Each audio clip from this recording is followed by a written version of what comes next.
მოგაწოდეთ ინფორმაცია თქვენს კლინიკაში, იაშვილის კლინიკაში ამ ეტაპზე რა მდგომარეობა გვაქვს? იაშვილის კლინიკა დეტალურად ფლობს ინფორმაციას პირველი დადასტურებული შემთხვევების გამოვლენიდან, ნოემბრის ბოლო კვირიდან დღემდე.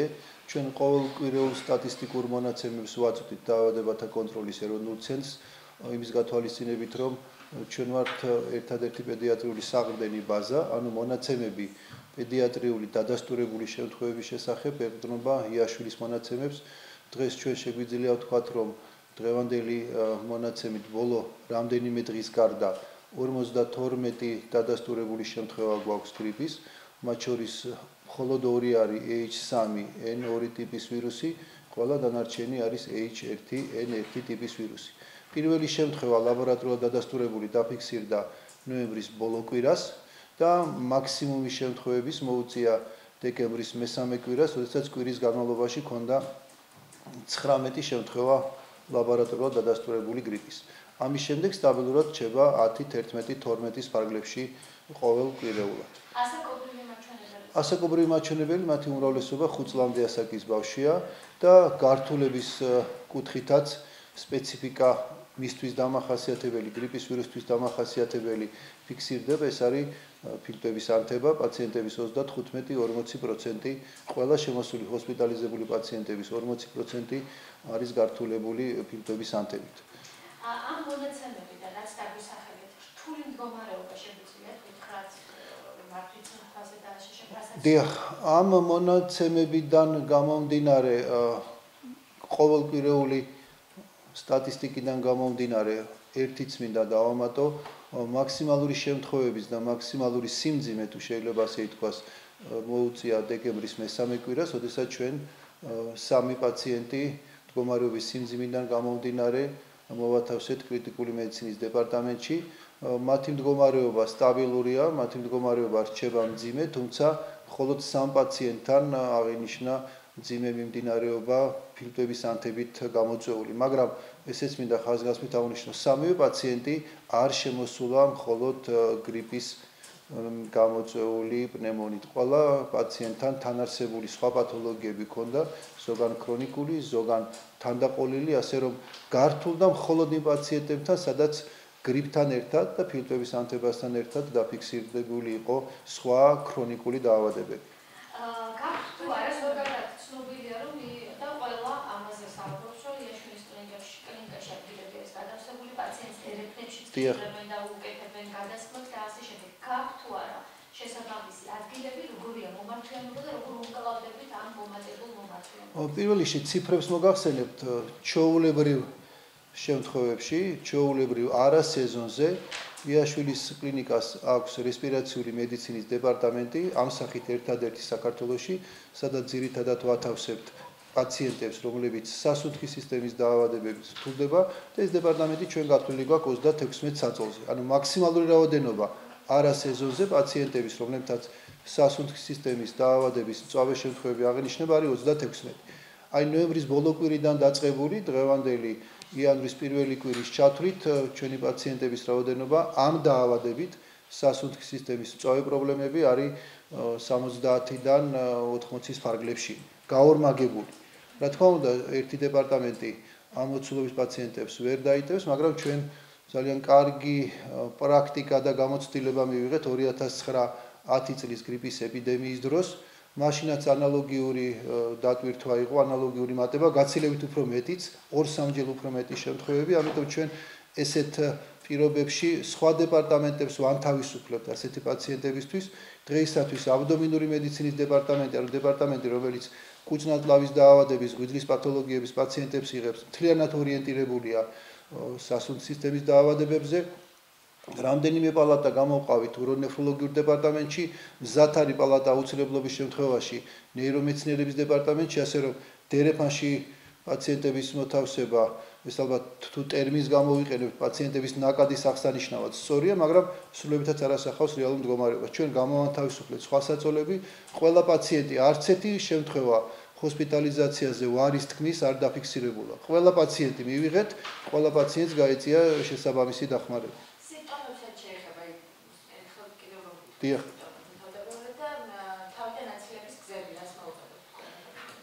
სიმპტომები გრიპისათვის დამახასიათებელი სიმპტომები ზოგადად ტიპიურია ატიპის გრიპის ვირუსისათვის, არანაირი განსაკუთრებული წლევანდელი ვირუსი არ არის.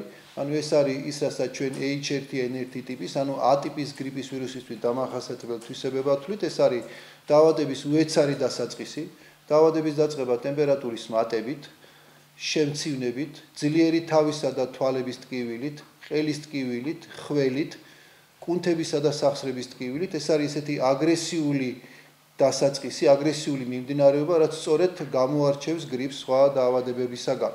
სწორედ ეს არის გრიპი, განსხვავებით თქვათ იმ გაციებისაგან, რომელიც მთელი წლის განმავლობაში ფიქსირდება. და მეორე ნაწილი თქვენი კითხვის პრევენციასთან დაკავშირებით, გრიპი ერთ-ერთი გამორჩეული დაავადება, ჩვენ დღეისათვის არ გაგვაჩნია არც ერთი ვირუსის საწინააღმდეგო პრევენციული ვაქცინაცია. რესპირაციულ ვირუსს გულისხმობ, ერთადერთი ვირუსი, რომლის საწინააღმდეგოდ ვაქცინა არსებობს, ეფექტური, ბევრი წლის განმავლობაში გამოყენებული პრაქტიკაში და აპრობირებული მათ შორის საქართველოში, ეს არის გრიპის საწინააღმდეგო ვაქცინაცია. ერთი დაემატა კიდეც ეს ვაქცინაცია არა მხოლოდ დარჩა 3 გრიპის დამცავი საშუალება, 2018 წლიდან დაემატა მე-4 ტიპი, ანუ ის ვაქცინა, რომელიც დღეს არსებობს საქართველოში, 4 ტიპის გრიპის ვირუსის საწინააღმდეგოდ მოქმედებს, მათ შორის 2 არის A ტიპის და 2 B ტიპის გრიპის ვირუსი. ვაქცინაცია ეფექტურია, არავინ არ ამბობს, რომ 100%-ში ეფექტური, ეფექტურობის მაჩვენებელი სხვადასხვა კვლევებით 60-დან 70%-მდეა, მაგრამ ეს არის ვაქცინა, რომელიც გიცავთ მძიმე და გართულებით მიმდინარე შემთხვევებისაგან. არავინ არ ამბობს და არ მინდა ისე გაიგონ, თუ გაიკეთეთ გრიპის ვაქცინა, ავად არ გახდებით. გახდებით სხვა ვირუსით, ან თუ გრიპის ვირუსი შეხვდათ, თქვენი დაავადების მიმდინარეობა იქნება გაცილებით უფრო მსუბუქი და გართულებების რისკი გექნებათ გაცილებით უფრო ნაკლები. ისევ მაგ ვაქცინაციას რო დავუბრუნდეთ ბატონოვანი, გარკვეულწილად საზოგადოებაში გაჩნდა მოსაზრება, რომ ვაქცინაცია სჭირდება 2 კვირა, ის არ არის ეფექტური. აი ამ მოსახლეობას რო ვუთხრათ, ანუ მიუხედავად იმისა, რომ ჩვენ თებერვალში ველოდებით უკვე ამ ვირუსის აფეთქებას, თქვენ როგორ ურჩევდით, მიუხედავად ამისა, რომ 2 კვირა სჭირდება გავრცელებული ინფორმაციით ჩვენ არ ვიცით, ურჩევდით თუ არა ვაქცინაციის გაკეთებას იმ მოქალაქეებს, რომლებსაც არ აქვთ ეცრა გაკეთება? პირველი ნაწილი თქვენი კითხვის არის აბსოლუტურად სწორი, უпростоრად მოსახლეობაში გავრცელებულას თუ გულისხმობთ, ეს არ არის მოსახლეობაში გავრცელებული, ეს არის ჩვენი რეკომენდაცია, ეს არის ვაქცინისთვის დამახასიათებელი რეკომენდაცია შეყვანიდან, კუნთებში შეყვანიდან, ვაქცინის გაკეთებიდან, ვაქცინა მოქმედებას იწყებს 2 კვირის შემდეგ. 2 კვირა ჭირდება ორგანიზმს იმისათვის, რომ გამოიმუშაოს ანტისხეულები გრიპის საწინააღმდეგოდ.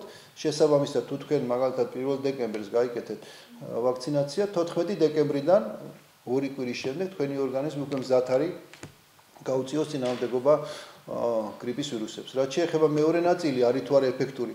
როგორც აღნიშნე, ეს არ არის 100%-იანი ეფექტურობის მქონე ვაქცინა. არ არსებობს არც ერთი ვაქცინა, რომელსაც 100%-იანი ეფექტურობა გააჩნია, მაგრამ ის მაღალი მაჩვენებელი, რომელიც ამ ვაქცინას აქვს, სავსებით საკმარისია იმ რეკომენდაციისთვის, რომელსაც ჩვენ ვიძლევით. ოქტომბერი და ნოემბერი იდეალური პერიოდია ვაქცინაციისთვის.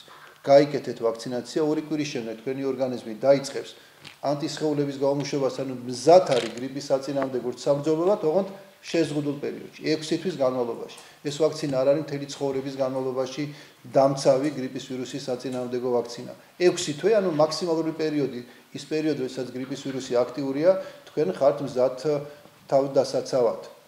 და ისევ ამ ვირუსთან დაკავშირებით დავასრულებთ, შეიძლება რომ ვის ურჩევდით, ბავშვებს, მოხუცებს, ანუ ეს აუდიტორიას რო გითხრათ. დიახ, ეს არის ძალიან მნიშვნელოვანი კითხვა, ეს არის ზოგადად ძალიან მნიშვნელოვანი საკითხი, არის თუ არა ვაქცინაცია ყველასათვის აუცილებელი. ვაქცინაცია ჯანმრთელობის მსოფლიო ორგანიზაციის რეკომენდაციით და საქართველოს ჯანმრთელობის დაცვის სამინისტროც ამ რეკომენდაციებს რამდენიმეჯერ აქვეყნებს და იმეორებს სხვადასხვა საშუალებებით.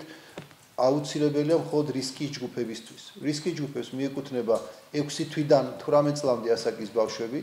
რისკის ჯგუფებს მიეკუთვნება ასაკობრივ ჭრილში 65 წელზე გადაცილებული ასაკის მოსახლეობა. რისკის ჯგუფს მიეკუთვნება ასევე ორსულები და რისკის ჯგუფს მიეკუთვნება მოსახლეობა, რომელსაც აქვს ქრონიკული დაავადება. როგორიც არის თქვა, ასთმა, დიაბეტი, ფიბრიზ, ქრონიკული ობსტრუქციული დაავადება და ასე შემდეგ. აი ამ ჯგუფებში ვაქცინაცია არის აუცილებელი. გარდა ამისა არის რეკომენდაცია ვაქცინაცია ჩატარდეს სამედიცინო პერსონალში, კონტაქტების სიხშირიდან გამომდინარე და სასურველი ასევე ვაქცინაცია გაიკეთოს ყველა იმ ადამიანს, რომელსაც მისი საქმიანობიდან გამომდინარე აქვს კონტაქტების დიდი რაოდენობა, როგორიც ხართ მაგალითად თქვენ ჟურნალისტები, პედაგოგები და ასე შემდეგ. ადამიანები, რომელსაც კონტაქტები შეუზღუდავი რაოდენობით აქვს და არა შეუძლება მისი სამსახურის სპეციფიკიდან გამომდინარე მათი შეზღუდვა, ასევე სასურველია რომ გაიკეთონ ვაქცინაცია. მინდა გითხოთ აჭარასთან დაკავშირებით, ვიცი რომ აჭარის ბავშვთა საავადმყოფოა თქვენს დაქვემდებარებაში. რო გითხრათ, იქ რა რეალობაა, რა მდგომარეობაა, თუ გვაქვს მძიმე პაციენტები და თუ არის მედიცინის მუშაკები, საკმარისად კვალიფიციური და თუ არის ადგილები იმისთვის, რომ რეგიონი გაუმკლავდეს ამ ვირუსს. ერთი ქსელია, დიახ, სწორი ბრძანდებით, თბილისის იაშვილის სახელობის ბავშვთა საავადმყოფო და ბათუმის ერთი ქსელის, ექვსი ქსელის კლინიკები ვართ. ყველაზე მნიშვნელოვანი თქვენი კითხვიდან არის პერსონალის მზაობა. ეს არის ძალიან მნიშვნელოვანი საკითხი, რამდენად პერსონალი არის ტრენირებული, რამდენად შეუძლიათ მართოთ ეს დაავადება და რამდენად მათთვის გრიპის შემთხვევები, როგორც გართულებით, ისე გართულების გარეშე მიმდინარე მათი კომპეტენციის ფარგლებში, მათი სწავლების ფარგლებში არის იოლად და მარტივად სამართავი. ამ კითხვაზე პასუხი მაქვს მხოლოდ დადებითი. ყველა ის ექიმი, რომელსაც აქვს შეხება გრიპის ვირუსით დაავადებულ პაციენტებთან, ყველა ეს ექიმი არის ტრენირებული და ამ ტრენირებაში ჩვენ გულისხმობთ არა მხოლოდ ზოგადად როგორც სპეციალისტის ტრენირებაში პირველ რიგში გულისხმობთ აქ თუ არა მათ თეორიულად წყარო მისი ყოველდღიური საქმიანობის გრიპთან დაკავშირებით. ამისი წყარო როგორც წესი არის ყოველთვის ეროვნული პროტოკოლი და ეროვნული გაიდლაინი. სამწუხაროდ, რამდენჯერმე სოციალურ მედიაში ესეთი მოთხოვნა დაფიქსირდა, რომ დროზე წარმოადგინეთ, დროზე გააკეთეთ გაიდლაინი. ეს გაიდლაინი არსებობს. ის გაიდლაინი, რომელიც 2009-2010 წელს გამოქვეყნდა, ეხებოდა ზუსტად იმ ტიპის ვირუსს, როგორ ტიპის ვირუსიც ახლა არის. ეს არის H1N1 ტიპის ვირუსი. ეს არის ერთ-ერთი იდეალური გაიდლაინი, რომელიც შეიძლება ზოგადად ექიმს კონდეს საქმიანობაში, იმიტომ რომ აქ არის დეტალურად გაწერილი. პირველ რიგში, როდის უნდა დაისვას და რა შემთხვევებში გრიპის დიაგნოზი. დეტალურად წერია, როდის უნდა იყოს ჰოსპიტალიზებული პაციენტი. ეს ძალიან მნიშვნელოვანი საკითხია. ანუ ჩვენ გვაქვს განსაზღვრება გრიპი ყოველთვის არ ნიშნავს მძიმე მიმდინარეობას. ყველა პაციენტი საავადმყოფოში არ უნდა იყოს. ამ გაიდლაინში და პროტოკოლში დეტალურად წერია, ვინ უნდა იწვეს საავადმყოფოში. დეტალურად წერია ანტივირუსული პრეპარატის დოზირება და ხანგრძლივობა. დეტალურად წერია, რომელი ანტიბიოტიკი უნდა იყოს გამოყენებული, ასე რომ ჩვენი ექიმები ამ მხრივ არიან ძალიან კარგად აღჭურვილი იმ საშუალებით, რომელიც მათ ჭირდება. ძალიან რთულია მუშაობა, როდესაც არ იცი რა უნდა გააკეთო. ჩვენი ეროვნული პროტოკოლი ამის საშუალებას გვადოს. ხელმისაწვდომია ჯანმრთელობის დაცვის სამინისტროს საიტზე ნებისმიერ ექიმს შეუძლია და არა ექიმსაც შეუძლია შევიდეს და ნახოს თუ რა რეკომენდაციებია დიაგნოსტიკისა და მართვის გრიპის შემთხვევაში. და ესაც გითხავთ, სკოლებში და ბაღებში გადაიღეს სწავლა, შესაბამისად ძირითადი რეკომენდაციები დახურულ სივრცეებში, სკოლებში, ბაღებში, სახლებში, რაც უნდა დავიცვათ, რომ თავი არ არიდოთ ამ ვირუსის გავრცელებას. გარდა ძნელია აზრებისა. ძირითადი რეკომენდაციები დახურულ სივრცეებში პირველ რიგში გახლავთ ესეთი ჩვენი სურვილი ყოველთვის დახურული სივრცე იყოს იმ ტემპერატურის სივრცე, სადაც შეიძლება მაისურითა და პერანგით დაჯდეს ადამიანი. ანუ ჩვენ არ გვიყვარს ზამთარში დახურული სივრცის განიავება. ჩვენ არ გვიყვარს ზამთარში კომფორტული ტემპერატურის შენარჩუნება.